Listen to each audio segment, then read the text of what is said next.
ये ये है ना, देखो। हाँ, ये डायमेंशन मैंने फॉलो कराई थी यहाँ। इसने ये लेडर बोल रहा है, सीढ़ी ऊपर जा रही है, क्या जा रही है, ये डायमेंशन। लेकिन इसमें मेरे को ये समझ नहीं आ रहा, ये पीएच जो बोल रहा है, हाइट बोल रहा है ना, ये पीएच 900 होता है मीटर की, नौ पैरापेट सौ एम हाइट एम के। होती है। हाँ हाँ, बाउंड्री के जो ऊपर रूफ की पैरापेट होता है बाउंड्री पर, तो उसकी हाइट है ये। 900 mm। मतलब ये है ना पैरापेट, यस ये यस, व्हाट इसी को यस कह रहे हो यस। ना पैरापेट। हाँ हाँ, और ये पीएच क्या है? बिल्डिंग की हाइट है ये। बिल्डिंग क्या है? अच्छा, 6 फीट 6 मीटर है। 6.2 मीटर। ये इधर 850 हो गया। तो ये तो इसमें तो हम शो ही नहीं कर सकते, इसमें कैसे शो करेंगे? जैसे ये इस वाले में, जैसे मेरे को 2350 ये दिखानी टू है। डी में नहीं टू शो करेंगे, 2D में हमारा ये सब एग्जैक्ट नहीं होता, 3D में हमारी सारी वैल्यू आती है एग्जैक्ट। हम इसमें अप डाउन दिखा सकते हैं, रूफ में एक लेवल कितना है, दूसरा रूफ का लेवल कितना है। नहीं, तो ये स्केचअप मैं कह रहा हूँ, ये स्केचअप में बनाएंगे ना, ये वाली हाइट वाली, ये हाँ सारी। हाँ, जो अभी ये बनाया है ना, ये स्केचअप में तो एक्सट्रूड हो जाता है। जो बाउंड्री बनाई है ना अभी, बाउंड्री हाँ, इसमें कैड में बाउंड्री, इसको इंपोर्ट कर लेना ये वाली फाइल को स्केचअप में। फिर उसके अकॉर्डिंग जो जो डायमेंशन है उसके अकॉर्डिंग उसमें उसकी हाइट दे के उसको शैडो एनालिसिस कर लेना। शैडो एनालिसिस किया है नहीं किया अभी तक? शैडो एनालिसिस इसमें नहीं, नहीं हमने कहाँ करा, वैसे मैंने करा हुआ है स्केचअप में। दिखाया तो था मैंने एक दिन। तो वो जो अच्छा, वो तो बनाया गलत है ना। इसमें इंपोर्ट करके है। नहीं, वो स्ट्रक्चर गलत बना रखा था, वैसे तो वो सब तो सही था, शैडो एनालिसिस सही था वो। इसको क्या कहते हैं, मॉड्यूल भी फाइल को सही थे सेव वो। कर लो, ये फाइल को और सेव कर डिफरेंट। लो। कैड फाइल ओपन करो, बताता हूँ मैं, कैड फाइल ओपन करो। नहीं, वो तो ठीक है, मैं ये कह रहा हूँ, ये जो हाइट है, ये क्या है? ये तो कैमरा रखा है। ये पैराफिट वाइड हो गई, ये पैराफिट हो गई, ये बिल्डिंग की पूरी, दोनों बिल्डिंग की हो गई, ये तो नीचे है ना। हाँ हाँ, ये नीचे है, ये वाली नीचे है, वाली ऊपर है। ये देखो 2350 है, और ये लिखो और देखो ये कितना है।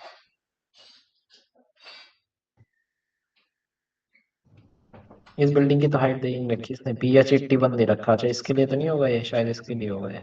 इस वाले बिल्डिंग हाइट 8.1 है और इस वाले बिल्डिंग की हाइट 6.2 है, तो ये हमारा डिफरेंस हो गया। हम इसको ना जो एट अभी, पॉइंट वन इसको रोटेट करो, पहले इसको रोटेट करो। ये देखो एडिट के बगल में रोटेट इस का पे इमेज कमांड को। है। हाँ, ये है एक्चुअल हमारी बिल्डिंग के डायमेंशन। अरे क्या चलेंगे, बैक करो, ये नहीं है भाई। ऐसे। और करो, और करो। ये है हमारी बिल्डिंग के एक्चुअल डायमेंशन। ठीक है, ये हमारी हाइटेड पे है, उसके बगल वाला है हमारे लो पे 6.2। और ये जो बनाया हो ये है हमारी एक्चुअल डायमेंशन जो हमने सर्वे के टाइम पे लिया था इनपुट। ये ऐसे ही हमारे गूगल अर्थ में हमारा सेम दिख रहा है।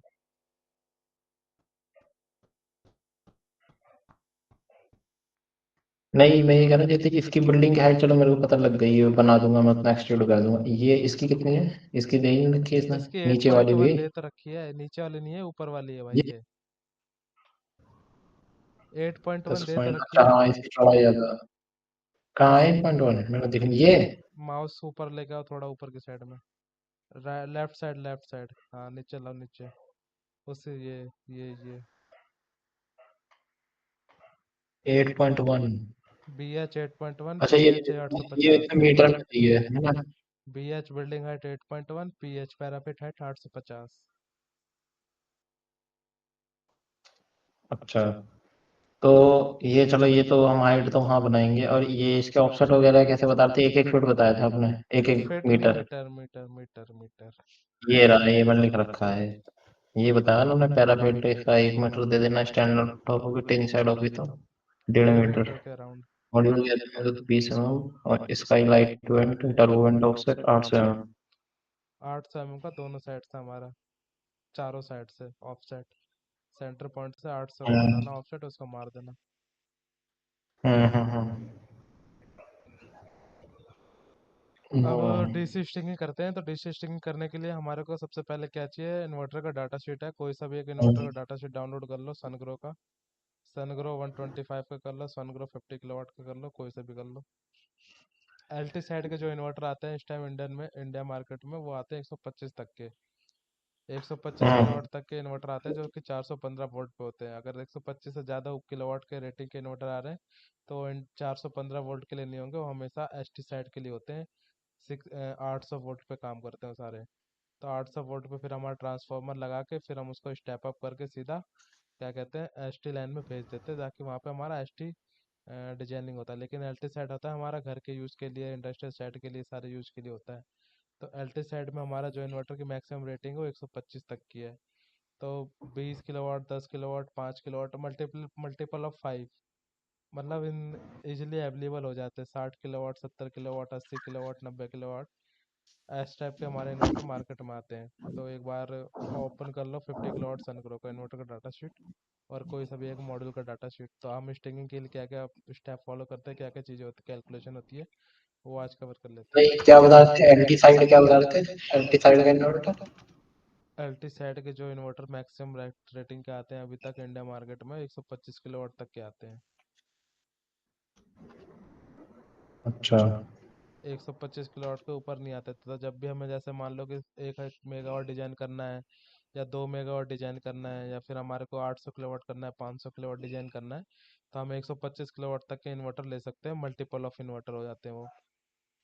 अगर 800 किलोवाट के लेने तो हम 125 को डिवाइड कर देंगे 800 से, कितने किलोवाट हमारा रिक्वायरमेंट रहेगा वो हमें पता चल जाएगा कि कितने हमारे इन्वर्टर लगेंगे।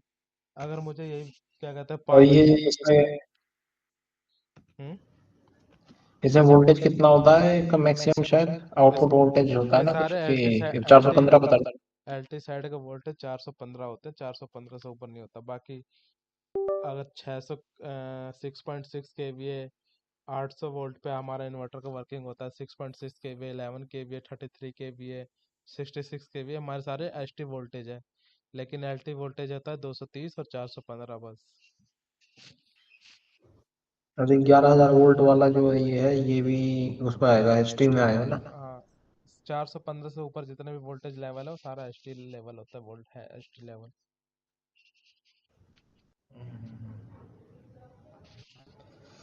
तो ये कमर्शियल वाले में तो एचटी जाता है कि एलएलटी भी लग जाता है मेगावाट वाले में? सब में ग्राउंड माउंटेड में हमारा ग्राउंड माउंटेड में हमारा मैक्सिमम यूज होता है एल टी का। अदरवाइज सब जगह ग्राउंड माउंटेड में एच टी यूज होता है, अदरवाइज सब जगह हमारा एल टी यूज होता है। जितने भी हमारे रेजिडेंशियल प्रोजेक्ट होते हैं, कमर्शियल प्रोजेक्ट होते हैं इंडस्ट्रियल साइड के, क्योंकि वहाँ पे जो भी 11 केवी की लाइन आती है उनके सारे इक्विपमेंट 415 पे काम करते हैं किसी भी फैक्ट्री में। कौन सा इन्वर्टर निकाल रहे हैं इसमें डाटा शीट? सनग्रो 125 ले लो और 50 किलोवाट दो इन्वर्टर का डाटा सेट डाउनलोड कर लो। सनग्रो 50 सनग्रो किलोवाट 125। हाँ डाटा शीट। पहले छोटा ले लो फिर उसके बाद बड़ा डाउनलोड कर लेना।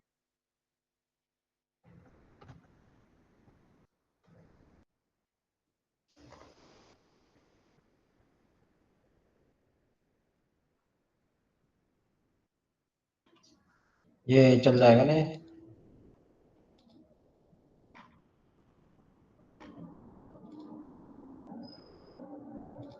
इसका वोल्टेज लेवल देखो कितना है।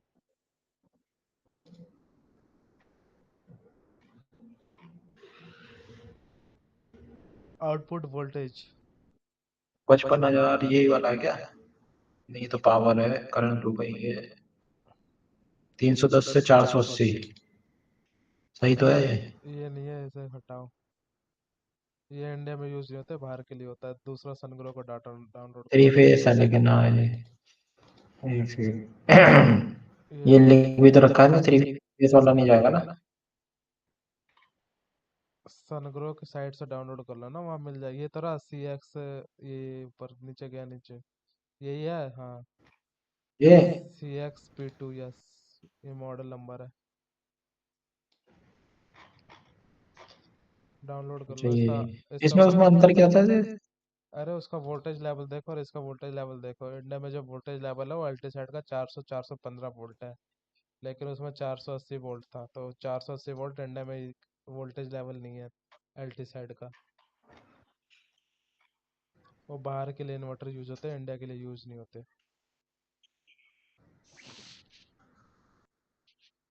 ये इसमें भी तो वही दे रहा है, 312 से 480। ये रेटेड एसी वोल्टेज है ये वाली, ये देखो ना, दो ये सौ तीस 400 ये मत देखो, ये देखो रेटेड एसी आउटपुट 230 ये और रेटेड एसी। आउटपुट 230 करंट 400 कहाँ लिखा हुआ? 3 फेस 220 300 और 400 230 400 वोल्ट। वो रेंज मत देखो, रेंज तो हमारा वेरी करता रहेगा। रेंज होता है कि यहाँ से हमारा स्टार्ट होगा और यहाँ पे हमारा खत्म होगा, वो हमारा रेंज होता है। ये अच्छा देखो ना अच्छा, ऊपर, तो ये हमारा आउटपुट कितना देगा, 230 वोल्ट पे और हमारा 400 वोल्ट पे। Three phase with neutral, three अच्छा फेस होता है ये हाँ। रेंज तो होता है कि हमारे यहाँ से स्टार्ट होगा और यहाँ से खत्म होगा, इनके बीच में जितने भी नंबर आएंगे वो सारा रेंज में आ जाता है, वो रेंज होता है। लेकिन हमारा एग्जैक्ट कितना आता है, वो हमारा output current 230, three phase with तो न्यूट्रल यहाँ ये तो आता है। 415 बता देते ना, 415 नहीं कह रहे थे यहाँ पे? 230 वोल्ट पे देखो 230 ना, चल रहा है। 230 वोल्ट होता है हमारा सिंगल फेस। हम्म। 220 230 वोल्ट जो घरों होता है वो सिंगल को ले फेस जाइए होता है। उधर। और जो थ्री फेस होता है वो हमारा इंडस्ट्रियल साइड के लिए यूज होता है, वो हम्म। 415 420 440 वोल्ट तक लेवल होता है। तो हमारा देखो ये दोनों का दिख रखा है, हम इसको दोनों पर्पस के लिए यूज कर सकते हैं, 230 वोल्ट पे भी और 400 वोल्ट पे भी। स्लैश में 400 पे तो लिखा है, देखो यहाँ पे। यहाँ लिखा हुआ है 400 पे। हाँ, ये हमारा कंपोनेंट है, जो भी डाटा और हमारे किस इन्वर्टर में कितना चीज़ है वो सारी चीज़ें यहाँ पे इस साइड लिखी रहती है, राइट साइड। तो हमारे को ये चेक करना होता है कि हमारा जो एसी वोल्टेज रेंज है वो मतलब एसी वोल्टेज है वो कितना है, 400 है या 230 है। तो बेसिकली हमारा 1-2 किलोवाट का सिस्टम जो घरों में लगता है वो सिंगल फेस में होता है, फिर उसके हम्म बाद 3 किलोवाट 4 किलोवाट के बाद जितना भी ऊपर के सिस्टम लगते हैं वो सारा 415 वोल्ट पे हो जाता है। हम्म। 3 किलोवाट का 4 किलोवाट का देखते हो जो मीटर रहता है घरों में, वो थ्री फेस का मीटर लगता है, लेकिन जब हमारा 1 किलोवाट 2 किलोवाट का जो मीटर लगता है वो हमेशा सिंगल फेस का लगता है। इसलिए ये फर्क हम्म। होता है। तो अब हमारे को ये चीज़ देखना है, अब हमारा एक कोई भी मॉडल का डाटा सेट डाउनलोड कर लो। रेनिसस 555 550, विक्रम 550, टाटा कोई सा भी एक डाउनलोड करो। अच्छा, ये मॉड्यूल का मॉडल का टाटा अडानी रेनिसस के सोलर कोई भी कर लो। विक्रम 550 ना करा था शायद ये वाला।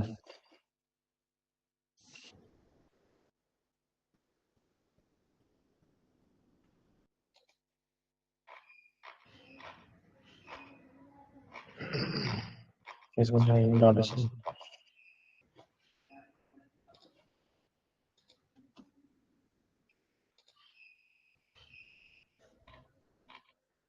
ये राइस में होगा। ये रहा, इसे भी कर लो डाउन। हाँ, इसको ये डाउनलोड कर लो। डाउनलोड कर दिया 550 वाला ये। ठीक। अब इसमें वो भी होता है ना, क्या बोलते हैं, अरे कौन सा एसी होता है वो, ओवर प्रोटेक्ट है। क्या? वो नहीं होता इसमें, जो देता है क्या कहते हैं उसको, कि अगर डी इतना 100% ही आएगा तो 120% ये एसी देगा, क्या कहते हैं उसको? ओवरलोडिंग फैक्टर कह रहे हो क्या? हाँ, ओवरलोडिंग। ओवरलोडिंग इसमें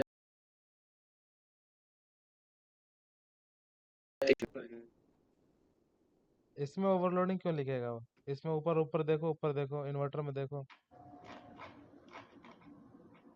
ये देखो क्या लिखा है, कहाँ? रिकमेंडेड पीवी इनपुट पावर हम्म, 36 70 किलोवाट किलो। के इन्वर्टर में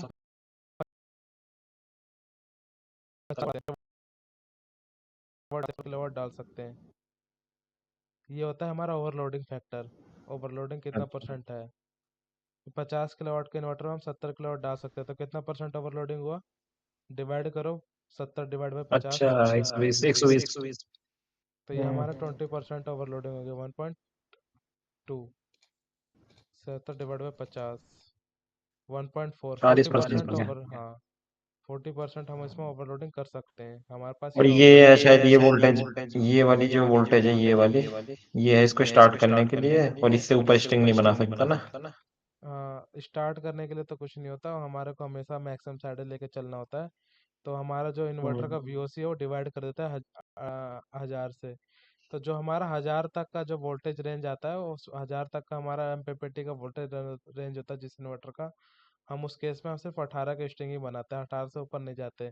अगर हम कट टू कट लेके चलेंगे तो उसमें हमारा फिर दिक्कत होता है। तो आप पहले एक बार इन्वर्टर का डाटा शीट ओपन करो और उसमें उसका जो खुद वही वीओसी है। है उसे डिवाइड करो 1000 से।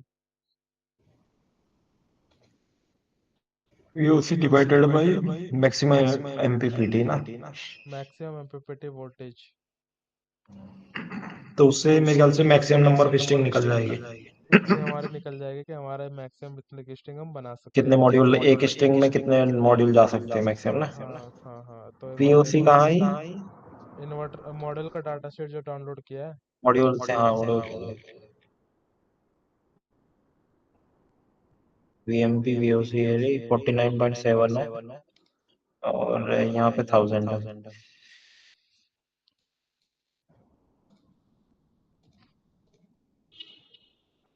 हमारे ये हो पास गया। ऑप्शन है कि हम 20 की स्ट्रिंग बना सकते हैं। ठीक है, तो अब हमारे पे कितने किलोवाट का कितने किलोवाट का प्लांट लग रहा है? 50 किलोवाट है, तो हम 70 किलोवाट का प्लांट लगा रहे हैं, तो 70 में हमारे 550 के कितने मॉडल यूज होंगे वो निकालो। नहीं, जैसे 20 मॉड्यूल तो एक स्ट्रिंग में लग सकते हैं मैक्सिमम, है ना। ये हमारी स्ट्रिंग आ गई, तो इसको अपने कहीं अलग से नोट पे लिख लो, एक्सेल खोल लो एक। एक्सेल में अच्छे से समझ आएगा। सर पता नहीं। 50 किलोवाट का इन्वर्टर का एक हमारा एमपीपीटी वोल्टेज रेंज लिख लो पहले। देख लो।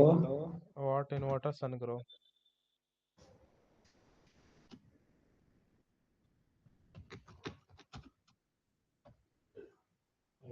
सन ग्रो।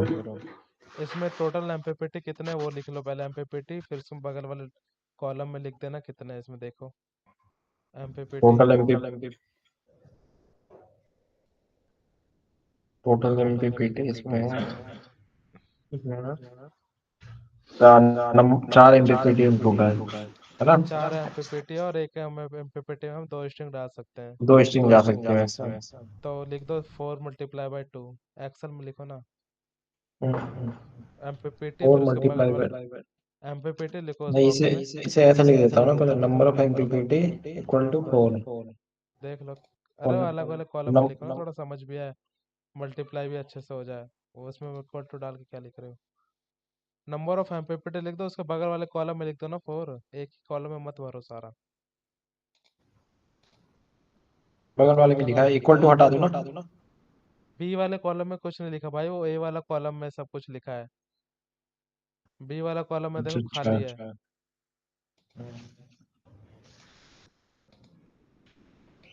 वो थोड़ा और कॉलम को बड़ा कर लो तो सब दिख जाएगा। ए वाला कॉलम को ऊपर थोड़ा बड़ा कर लो।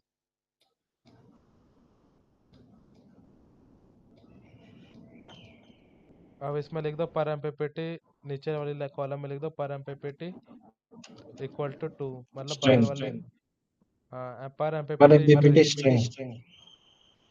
बगल 4 के नीचे लिख दो 2, और नीचे लिखो एमपीपीटी वोल्टेज रेंज। रेंज।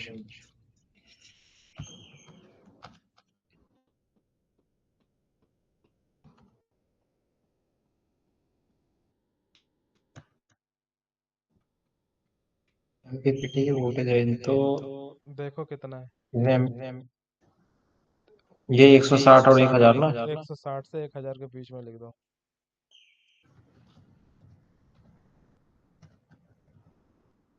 1000 और इसके नीचे लिखो ISC, maximum input current. Maximum input current. हाँ, ये सी लिख देता हूँ, एक ही बात है। मैक्सिमम इनपुट करंट की short circuit current. Input current लिखो भाई पहले, इसमें इसको मत समझ पाओ, नहीं समझ पाओगे कल को भूल जाओगे। मैक्सिमम इनपुट करंट लिख दो। देखो कितना है उसका। इन्वर्टर का एक मॉड्यूल। इन्वर्टर का देखो, इन्वर्टर का कितना है। मैक्सिमम इनपुट करंट है इसका, देखो कितना। एक सेकंड में एम्पियर में तो कुछ है ही नहीं, वोल्ट ही वोल्ट दिखा, ये है शायद, नहीं ये तो DC DC circuit short circuit current ये है मेरे को लग रहा है। मैक्सिमम डीसी पीवी से input current 120 ampere, 30 ampere into 4। अच्छा मतलब वो ये कह रहा है कि एक एमपीपीटी एक में हम 30 एम्पियर का करंट डाल सकते हो, उससे ज्यादा नहीं डाल सकते, तो उसमें लिख दो 30 एक्सल में। हमारे जैसे चार एमपीपीटी है ना, 4 एमपीपीटी है ना। मैक्सिमम इनपुट पर एमपीपीटी लिख देता हूँ इसे। हाँ, इसमें 4 एमपीपीटी है तो इसलिए इसको 120 दिखा दिया है। लेकिन हमारे एक हम्म, एमपीपीटी में कितना है, वो 30 एम्पियर है, तो 30 एम्पियर से ज्यादा नहीं डाल सकते, तो 30 × 4 कर दोगे तो 120 हो जाएगा। तो हमारा पर एमपीपीटी कितना निकल गया, 30 एम्पियर। ठीक है, अब इसी तरह हमारे ये बगल में आओ। इसे ये लिख सकता हूँ ना, maximum input in maximum input current in string, ये भी लिख सकते हैं ना, पर ये स्ट्रिंग। क्यों लिख रहे हो? ये मत लाइन सही लिखो भाई, है, इसका क्या यूज है। यूज नहीं है, मैं वैसे कह रहा हूँ थोड़ा समझने के लिए हो जाएगा ना। देख में 30 है तो टोटल 120 कैसे आ रहा है। ठीक है, वो लिख लो, वो बगल में इसी का साइड वाले डी कॉलम में लिखो मॉड्यूल का डाटा शीट। मॉड्यूल का वीओसी कितना है, मॉड्यूल का वीओसी कितना है, ये सारी चीजें लिखो।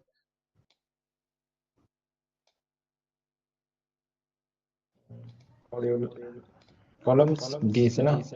हम्म मॉड्यूल देखो 550 विक्रम का लियो, उसका वीओसी कितना है, आईएससी मॉड्यूल, कितना है, ये 3 4 पैर जो डिटेल्स हैं लिख लो।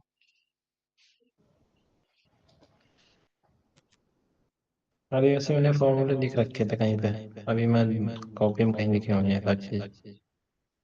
वीओसी इतना है, आईएससी इतना है, वीओसी 49.7, आईएससी 13.82।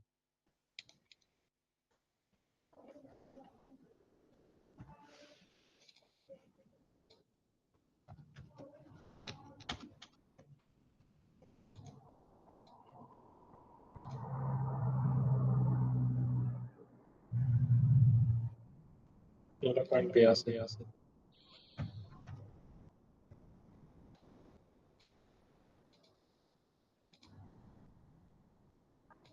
ठीक है। और 49 के पीछे जो वी लिखा है वो हटा दो, फिर प्रॉब्लम करेगा अगर आप फॉर्मूला लगाएंगे तो। कैलकुलेशन नहीं हो पाएगा।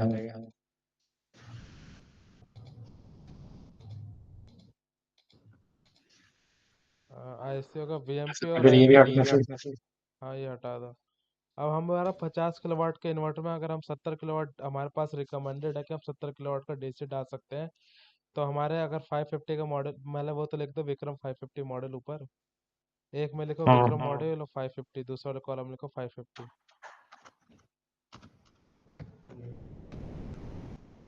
550 वो। ठीक है, अब हमारे को 70 वाट हटाओ ना यार, क्या लिख रहे हो, कैलकुलेशन करनी है अपने को।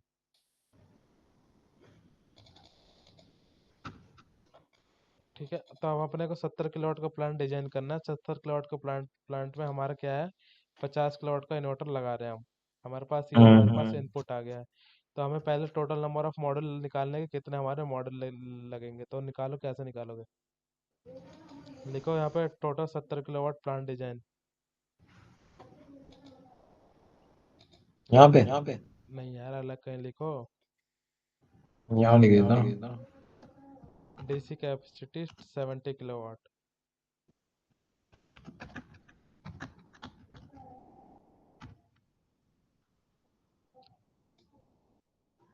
70 किलो।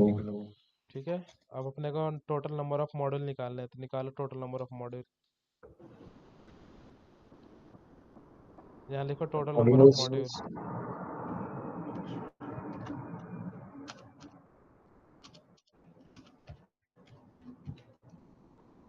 70 किलोवाट 70 डिवाइडेड बाय 550 ना। 70 किलोवाट है ये। या तो इसको फिर इसको वाट में चेंज कर लो, या तो इसको फिर 550 को किलोवाट में चेंज कर लो। ये किलोवाट में और हमारा मॉडल है वाट में, तो हमें क्या करना पड़ेगा, या तो इसको चेंज कर लो या तो उसको चेंज कर लो। 70 डिवाइड बाय 0550 कर लो, या तो 70,000 डिवाइड बाय 550 कर लो। वो तो हमारे ऊपर है। इक्वल टू लगा के फॉर्मूला लगाओ।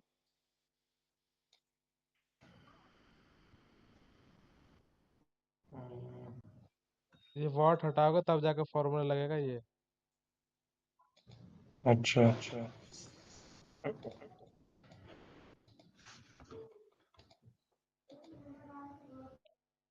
इक्वल टू 70,000 वाला कॉलम सिलेक्ट करो, डिवाइड बाय, कॉमा कॉमा क्यों दे रहे हो, डिवाइडेड डिवाइड बाय। करो ना। और 550 वाला कॉलम सेलेक्ट कर लो, एंटर कर दो, ब्रैकेट बंद कर दो। हमारे टोटल आ एक गया। सौ अट्ठाईस मॉड्यूल लगेंगे, तब जाके हमारा 70 किलोवाट पूरा होगा।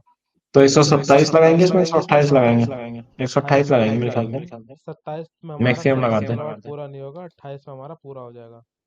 27 पॉइंट कुछ है ना ये, तो 27 मतलब 70 किलोवाट से कम है, तो हमें 128 रिकमेंडेड करेंगे इसमें पीवी मॉड्यूल।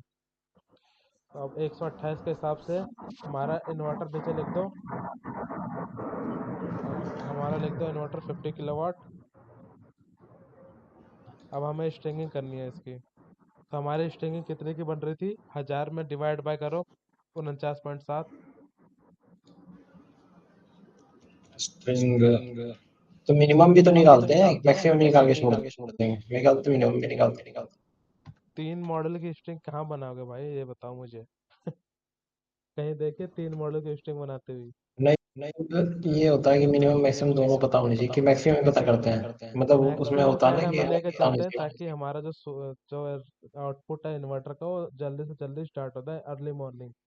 अगर हम 3 की स्ट्रिंग बनाएंगे, तो 3 की स्ट्रिंग बनाएंगे तो हमारे जब वो सनलाइट पड़ेगा, तो हमारा वो 3 की स्ट्रिंग है, तो 3 मॉडल कहीं ऊपर शैडो वैडो में लगे होंगे, जब तक इसे इन्वर्टर फॉर्मूला बना के लिख देता हूँ, मतलब फॉर्मूला वैसे नहीं लिख रहा, वैसे लिख दे रहा हूँ मैं, ठीक है। जैसे जैसे भी लिख लो, ये है ना, अंडरस्टैंडिंग आनी चाहिए कि कल को कोई प्लान डिजाइन करो तो समझ जाओ कि ऐसा ये सब स्टेप फॉलो कर रहा हूँ मैं। ये फॉर्मूला के लिए ले जाता बार बार। Maximum MPPT voltage range divide divided by by VOC of module ना। बीओसी कर दो।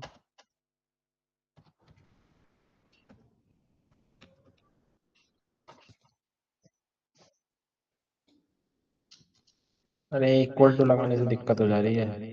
इक्वल टू मत लगाना, सिर्फ अपने को स्टेटमेंट लिखना है तो स्टेटमेंट लिखो।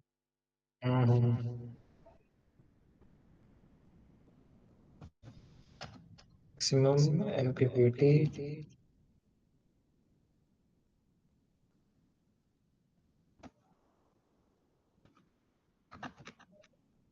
डिवाइडेड बाई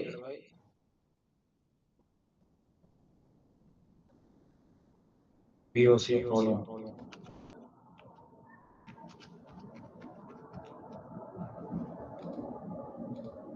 आइए अगले वाली लाइन में विथ प्रूफ ही कर दो, स्टेटमेंट में डाल दो। 1000 डिवाइडेड बाय, इक्वल टू लगा के कर दो 1000 डिवाइडेड बाय 49.7। 9.7। अच्छा, ये ले लेता है क्या अपने आप से? हाँ, यूज नहीं करी बहुत दिन से तो। तो हमारे को जो ठीक है, मैक्सिमम स्ट्रिंग बनाने का हमारे पास ऑप्शन कितना है, 20 का हम स्ट्रिंग बना सकते हैं। 20 से ऊपर नहीं जाएंगे ना, 20 नहीं नहीं, के अंदर 20 ही से रहता है, ऊपर ताकि नहीं 1000 के जाएंगे। अंदर ही। तो हम अब क्या हाँ, करेंगे, 128 है, हम उसको डिवाइड कर देंगे। पहले 16 से डिवाइड करके देखो कितनी आ रही है, 8 स्ट्रिंग बन रहे, 16 इंटू 8 करो कितना आ रहा है। 16 कैसे डिसाइड किया हमने? मतलब हमारे पास ऑप्शन है 20 तक का, तो हम अभी लेके चलते हैं कि मल्टीपल ऑफ 16, 16 17 18 का मल्टीपल चेक करते हैं कि हमारा 128 पूरा पूरा किसी में स्ट्रिंग बन रहा है, या फिर एक दो मॉड्यूल कम करने हाँ, पड़ेंगे। मतलब इसमें ये होता है 128 से डिवाइड करके देखते हैं शायद ना, कि एक बार एक सौ 17 से अट्ठाईस को डिवाइड कर। करो 16 को। नहीं, इसमें ऐसा भी होता है शायद 18 से, जिससे पूरा वर्ड डिवाइड हो जाए। तो पहले ऐसा 16 से कुछ तो होता करो भाई, है। 16 का मल्टीपल लग रहा है मुझे है ये। हाँ हाँ हाँ, 16 का है। तो 16 का मल्टीपल है, यानी 16 की 8 बन जाएगी, 4 एमपीपीटी भी फुल हो जाएगी हमारी, और 16 की स्ट्रिंग भी बन जाएगी। तो हम इसमें हम स्ट्रिंग कितने की बनाएंगे, 16 मॉडल की स्ट्रिंग बनाएंगे, ताकि हमारी पूरी पूरी एमपीपीटी भी फिल हो जाए, और हमारी स्ट्रिंग भी मतलब कंप्लीट हो जाए इक्वली। टोटल एमबीपीटी कितनी आ रही है, ये तो हमने लिखा नहीं। लिखा तो था 4 इंटू 2। 4 into 2। और एमबीपीटी, नंबर ऑफ एमबीपीटी 4 थी, और एक स्ट्रिंग में कितनी एमबीपीटी है? 2।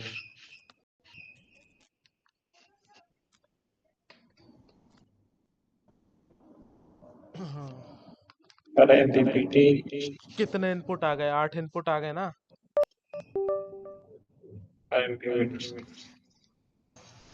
तो ये जो स्ट्रिंग बनेगी ये टोटल 8 हो जाएंगे क्या?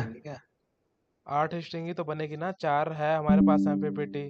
और हम कितने डाल सकते हैं? अच्छा एक टोटल, हाँ एमपीपीटी। एक इन्वर्टर। तो एक ही इन्वर्टर से काम हो जाएगा ना हमारा तो? 70 किलोवाट तक का चाहिए हमें, है ना? 50 70 किलोवाट का प्लान डिजाइन कर रहे तो हमारा 50 किलोवाट का इन्वर्टर से काम हो जाएगा। लेकिन अगर हमारे पास हाँ हाँ 500 हाँ। किलोवाट 800 किलोवाट का इन्वर्टर डिजाइन कर रहे हैं तो हमारा एक हाँ उसमें इन्वर्टर तो बहुत कई बड़ा सारी है। एमपीपीटी हो जाती है, तो कंफ्यूजन सब ज्यादा होती है। तो उसमें हमारे को फिर यहाँ तो इन्वर्टर भी अपनी। कम से कम अगर 500, ये तो हमारा हो गया स्ट्रिंग है, इस तरह से निकालते हैं। अब इसके बाद हम एक एमपीपीटी में इसको डाल दो नीचे, इसको डालो, टोटल स्ट्रिंग कितनी बन रही है हमारी? 8। 16 × 8 कर दो टोटल इसको स्ट्रिंग। ऐसे भी तो ये जैसे, हाँ क्या है?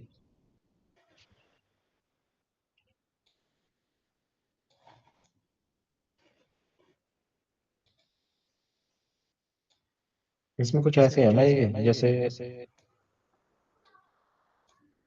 टोटल कितनी एमपीपीटी बता रहे हो? 4 बता रहे हो ना? हम्म। है ना? तो ये एक इन्वर्टर हो गया जैसे, है ना? कुछ ऐसा ही है ना ये? हाँ हाँ, ये तो इन्वर्टर हो गया। हाँ तो इसमें लग गए कितने हमारे? दो दो 16। दो दो दो दो दोनों में लग जाएंगे, 16 16 16 16। हाँ तो ये तो ठीक बैठ गया हिसाब से ना। 16 × 8, टोटल स्ट्रिंग कितनी हो गई हमारी? 16 × 8 कर दो, समझ जाओगे कि 16 की 8 है। अरे यार इक्वल लगा दिया इसमें फिर मैंने। 16 की 8 बैठ गई। अब नीचे लिखो MPPT 1, MPPT 2, MPPT 3, MPPT 4। इस टोटल स्ट्रिंग के नीचे लिखो MPPT 1। इधर मत लिखो, टोटल स्ट्रिंग जो लिखी है इसके अच्छा नीचे वाले इसमें कॉलम में ब्रैकेट लिखो। में। नीचे लिखो, नीचे, हाँ। MPPT 1, ऐसे नीचे लिखो MPPT 2। एक ग्रैप छोड़ के लिखना MPPT 2।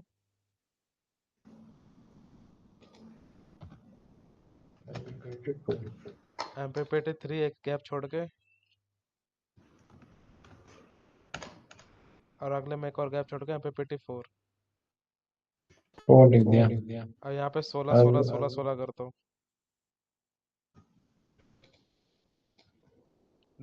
हाँ, 16 डालो, ड्रैग कर दो ना नीचे तक, एक ही बार में हो जाएगा।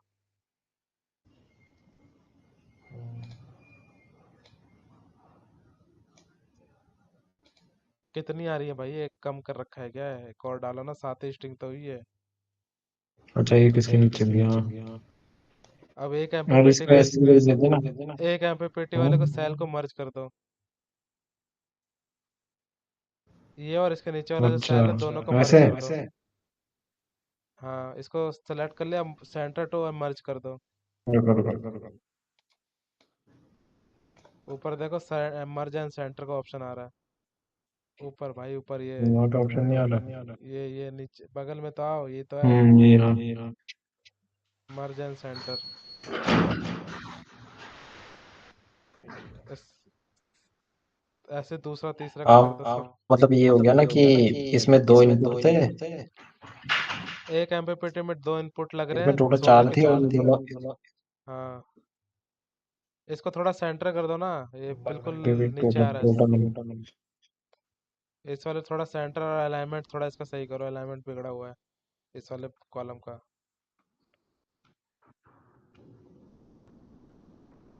किसका? अरे इसको सेंटर पे करो ना, ये देखो ना ऊपर बगल इसका। में हाँ हाँ, ऊपर देखो, ऊपर आओ। रेड वाले के बगल में देखो, ऊपर दिख रहा है, ऊपर आओ, टॉप पे, टॉप पे। हाँ, इस पे क्लिक कर, बगल में आओ ना, इधर मत करो भाई, इसका थोड़ा लेफ्ट साइड आओ। अच्छा अच्छा ये कह रहे हो। और लेफ्ट में आओ, दो, लेफ्ट लेफ्ट लेफ्ट और लेफ्ट। हाँ, इस पे क्लिक करो सेंटर। और इसको ऊपर वाले पे क्लिक कर दो। जो अभी क्लिक किया उसके ऊपर वाले पे। एक्सेल यूज नहीं किया क्या? वो एक्सेल नहीं यूज करते क्या? Middle align.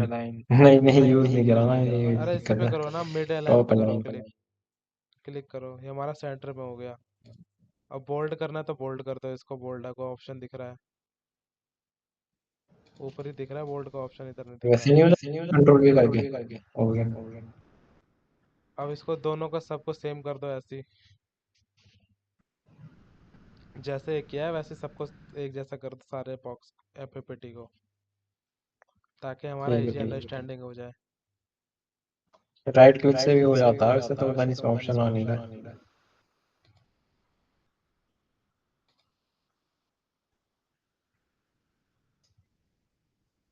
ये सही है, ऊपर वाला सिलेक्ट कर दो, ऊपर वाला।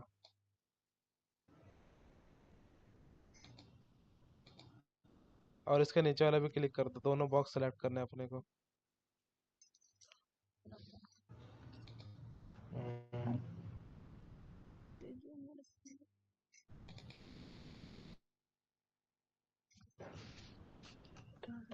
कंट्रोल है, कंट्रोल है, फ्रंट हो रहा है।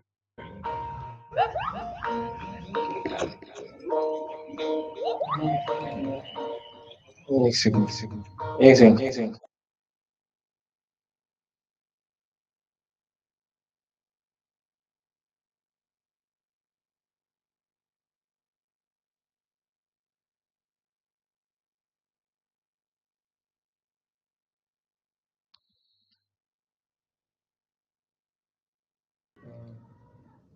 वीडियो रिकॉर्डिंग भी है, वो भी फॉरवर्ड कर दूंगा, और इसके नोट्स है वो बना के देता हूँ, उसका कोई इशू नहीं है। तो इसमें कुछ ज़्यादा बड़ा फंडा नहीं है। ये तो हमारा हो गया तो बेसिक जो इसमें मतलब हमने डिवाइड कर करके देख लिया, फिर जितना एक्स्ट्रा बच रहा उस हिसाब से मल्टीप्लाई अठारह कर दिया ना। अठारह की स्ट्रिंग बनाना। 18 से 19, हम्म, मैक्सिमम 19, 20 का भी मत जाना। 18, 19, 16, 17 पे क्लोज कर देना बस। 16-17 पे भी नहीं आते ज्यादा, तब पे 17-18-19 में होता रहता ना, 17-18। मतलब जैसे 289 है तो 17 इंटू कुछ करोगे तो शायद 289, 17 इंटू 7 करोगे, 17 इंटू 17 करोगे तो शायद 289 एक सौ आता है। इक्यासी आता है। 289 डिवाइड बाय 17 करो। 289। डिवाइड बाय हाँ ये 17 आता है, फैक्टर होता है 17 इसको 17 में हाँ, तो 17। हम ऐसा 289 का ही मॉडल लग रहा है तो हम 17 के 17 में क्लोज कर सकते हैं वो। हाँ तो हम ऐसे भी तो कर सकते थे 17x17 करके। पहले हम 12 एमपीपीटी में 17 के 17 डाल देंगे, और जो हमारी फिर एक्स्ट्रा 5 स्ट्रिंग हाँ बच रही वो है, 1 1 ऐड वो कर हम देंगे। ऊपर से फिर दोबारा एक एक डालते लेके आ जाएंगे नीचे तक। लेकिन वो सब में होनी चाहिए सेम ना, जैसे हाँ दोनों एक इनपुट में सेम होनी चाहिए। एक एमपीपीटी हमारी सेम स्ट्रिंग की, सेम मॉडल की स्ट्रिंग जानी चाहिए, अलग अलग नहीं जानी चाहिए। अगर हमारी इसे स्ट्रिंग सबसे अलग गंदा तो होगी। ये पीवी सिस्ट पे दिखाने में दिक्कत होती है ऐसे, क्योंकि पेविसिस पे उसमें तो एक ही कॉन्फ़िगर नहीं स्ट्रिंग कर जाती पाएगा, डिटेल प्रोजेक्ट जो रिपोर्ट बनाएगा उसमें फिर वो लॉसेस ज़्यादा कैलकुलेट हो जाते हैं हमारे। है। लॉसेस भी हमें कम करना है, और हमारा पीआर भी मेंटेन होना चाहिए, परफॉर्मेंस रेसिस जो हमारा होता है, तो उसकी वजह से ये सारी चीज़ें होती है फंडा। तो मैं एक स्ट्रिंगिंग लेआउट ठीक भेज देता हूँ। स्ट्रिंगिंग लेआउट किस टाइप को बनाते हैं, तो लेआउट चेक करोगे तो ऑलरेडी कैलकुलेशन तो हमने सीख ली है। लेआउट बनाना है तो लेआउट में ज़्यादा दिक्कत नहीं है, तो लेआउट तो कंप्लीट हो ही जाएगा। मैं कॉपी कोई सा ड्राइंग भेज दूंगा तो उसे देख के बना लेना बस। ठीक है। हेलो। है स्ट्रिंगिंग बनाना। हाँ मतलब एक सैम्पल, एक वो भी दे देना, इसका रेफरेंस दे देना कैसे बनाना, एक मतलब मैं सीट दे दे रहा कैसे हूँ बना के वोल्टेज। दिखा रखा था। हाँ एक सीट दे रहा हूँ, वोल्टेज ड्रॉप शीट डीसी के। वो ग्रुप में ऑलरेडी मैंने शेयर हाँ कर रखी है, जो उस ग्रुप में ऐड हो उसमें है, शेयर है सब कुछ। तो उसमें से भी डाउनलोड कर सकते हो, चाहे मैं भेज दे रहा हूँ पर्सनली। तो उसमें कोई नहीं है, उसमें हमारा एसी वोल्टेज ड्रॉप डीसी। क्या? वोल्टेज ड्रॉप सीट में क्या है उसमें वोल्टेज ड्रॉप जो शीट में डाल ये है रखी कि जैसे हम स्टेगिंग करते हैं, लेआउट बनाते हैं ना, तो हमारी एक इन्वर्टर, हमारा मॉडल छत पे लग गए, इन्वर्टर हमारा नीचे लग रहा है, तो जितनी डीसी केबल जाएगी ना लंबी, है? हाँ तो केबल तो बढ़ने से जो हमारा लॉस होगा तो रेजिस्टेंस बढ़ता है, रेजिस्टेंस बढ़ता है तो हमारा कुछ ना कुछ 1-2% लॉस होता है। तो वही चेक उस सीट को। 1% से ज्यादा नहीं जाना चाहिए, 1.5% दो से। परसेंट होता है, 2% हमारा हम्म परमिसेबल जो लेवल वोल्टेज ड्रॉप हो हम्म 2% होता है, तो 2% से ज़्यादा नहीं होना चाहिए। 2% से ज़्यादा है फिर हमें उसमें केबल का साइज बढ़ाना पड़ता है। तो हम्म। ऑलरेडी ग्रुप में सब कुछ शेयर है, तो उसमें से भी चेक कर लो, चाहे मैं भेज देता हूँ, उसमें कोई दिक्कत नहीं। एक बार शीट देख लो और लेआउट देख लोगे तो सारे डाउट्स हैं वो क्लियर हो जाएंगे। बेसिक्स यही होता है स्टिंगिंग करने का, जो बेसिक्स होते हैं स्टार्टिंग कैलकुलेशन। तो इसको इसमें प्लान इस पे कैसे दिखाएंगे? कैड पे कैसे दिखाना है, मतलब तो वो रिप्रेजेंट मैं कैसे लेआउट करना है, ये तो रेफरेंस के लिए वैसे। भेज दे रहा हूँ ना, वो कैसे दिखाना है वो मैं सीधे हाँ आपको कैड फाइल में हाँ। से देख के समझ जाओगे। जैसा भी एरे लेआउट बनाया तो हमारे बेसिक स्टार्ट हो गया कि एरे लेआउट लग हम्म, गया। अब इसके बाद जो भी रेफरेंस आएंगे उसे देख देख के प्रैक्टिस करोगे तो सारे डाउट्स और जो भी चीज़ें वो क्लियर होती चली जाएंगी। बाकी अगर कोई इन्फो रहता है डाउट तो क्लास में या जब भी हो फ्री होकर पूछ लेना, कोई दिक्कत नहीं है। ठीक है, ठीक। ठीक है, चलो मिलते हैं फिर नेक्स्ट।